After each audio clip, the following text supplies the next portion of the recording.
good morning and welcome to Walking with the Word for the 17th day of March 2023. Today is St. Patrick's Day. I finally managed to get everything together to do this in the morning like I like. But today's St. Patrick's Day. St. Patrick is one of my all-time favorite saints, people who followed God. And I don't know if you know, but just in brief, he kidnapped as a child, taken to Ireland, lived as a slave for many years, learned to follow God there. He was a Christian before he went, but really got close to God there. God told him to escape eventually, which he did, returned home, trained as a priest, and then became a bishop, and then felt a call from God, saw a vision of the people of Ireland calling him back, and so went back to Ireland to share the gospel with the people that he had enslaved. Now, there's a lot of other stories surrounding him, but the biggest thing is just that he went back. What an amazing man of God. And what he would do, he went back, took a group of Christians with him.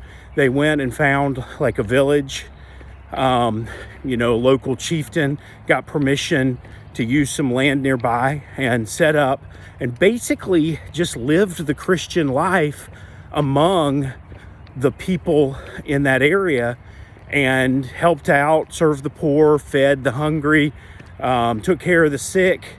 And as people saw the difference in their lives,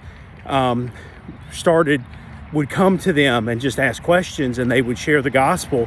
And village by village, they literally evangelized the entire island of Ireland. And that movement spread across all the Celtic areas of Europe,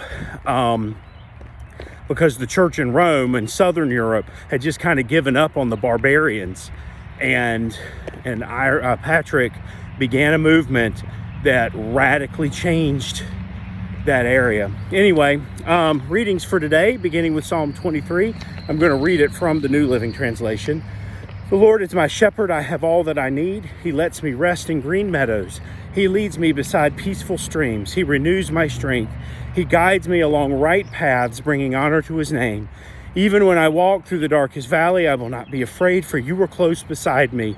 Your rod and your staff protect and comfort me. You prepare a feast for me in the presence of my enemies. You honor me by anointing my head with oil. My cup overflows with blessings. Surely your goodness and unfailing love will pursue me all the days of my life, and I will live in the house of the Lord forever. Then 1 Samuel 15, 22 to 31. This is the continuation of what I read yesterday. But Samuel replied, so you remember that Saul had disobeyed God, and he's saying, well, no, I did exactly what God wanted. But Samuel replied, what is more pleasing to the Lord, your burnt offerings and sacrifices or your obedience to his voice? Listen, obedience is better than sacrifice, and submission is better than offering the fat of rams. Rebellion is as sinful as witchcraft, and stubbornness as bad as worshiping idols. So because you have rejected the command of the Lord, he has rejected you as king. Then Saul admitted to Samuel, yes, I have sinned. I have disobeyed your instructions in the Lord's command, for I was afraid of the people and did what they demanded. But now please forgive my sin and come back with me so that I may worship the Lord. But Samuel replied, I will not go back with you. Since you have rejected the Lord's command, he has rejected you as king of Israel. As Samuel turned to go, Saul tried to hold him back and tore the hem of his robe. And Samuel said to him, the Lord has torn the kingdom of Israel from you today and has given it to someone else, one who is better than you. And he, who is the glory of Israel, will not lie, nor will he change his mind, for he is not human that he should change his mind. Then Samuel pleaded again, I know I have sinned, but please at least honor me before the elders of my people and before Israel by coming back with me so that I may worship the Lord your God. So Samuel finally agreed and went back with him, and Saul worshiped the Lord. That is one of the more interesting things of that story, that event, that I had missed in the past, is that Saul over and over says, worship the Lord your God. not the Lord my God, which is an interesting thing. Ephesians 5:1-9. Imitate God, therefore, and live everything you do because you are his dear children. Live a life filled with love, following the example of Christ. He loved us and offered himself as a sacrifice for us, a pleasing aroma to God. Let there be no sexual immorality, impurity, or greed among you. Such sins have no place among God's people.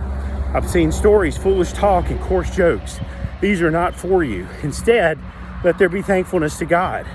And you can be sure that no immoral, impure, or greedy person will inherit the kingdom of Christ and of God. For a greedy person is an idolater, worshiping the things of this world. Don't be fooled by those who try to excuse these sins, for the anger of God will fall on all who obey him. Don't participate in the things these people do. For once you were full of darkness, but now you have the light from the Lord. So live as people of the light, for this light within you produces only what is good and right and true. And as a last thing, we like to focus on the immoral and impure part of that, and we kind of forget the greedy part. And people are like, well, I'm not greedy. But we as Americans are richer. The poorest Americans are richer than 85% of the rest of the world. And money is the god of America. And it infects the church and tempts Christians just as much as those who don't follow Christ. So be careful, guard your heart, and as you walk today, think about St. Patrick and the life he lived in service to the Lord. And as Paul says, follow me as I follow Christ. Let's follow the example of Patrick of Ireland as he followed Christ. Have a great day.